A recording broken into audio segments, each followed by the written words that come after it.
ہو تو تم سے پہلے بھی امتیں اپنے پیغمبروں کی تکذیب کر چکی ہیں، اور پیغمبر کے ذمے کھول کر سنا دینے کے سوا اور کچھ نہیں۔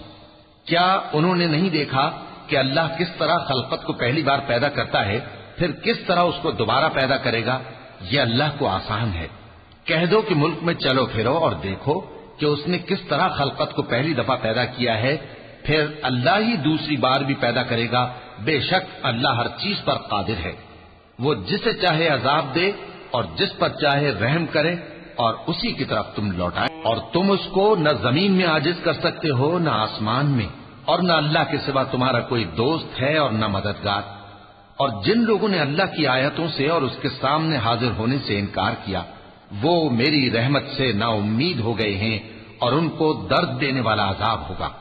تو ان کی قوم کے لوگ جواب میں بولے تو یہ بولے کہ اسے مار ڈالو یا جلا دو، مگر اللہ نے ان کو آگ میں جلنے سے بچا لیا۔ جو لوگ ایمان رکھتے ہیں ان کے لیے اس میں نشانیاں ہیں۔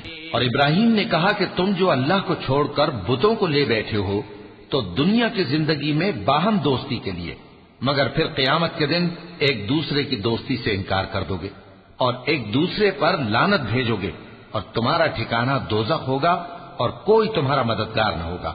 پس ان پر ایک لوط ایمان لائے، اور ابراہیم کہنے لگے کہ میں اپنے پروردگار کی طرف ہجرت کرنے والا ہوں، بے شک وہ غالب ہے، حکمت والا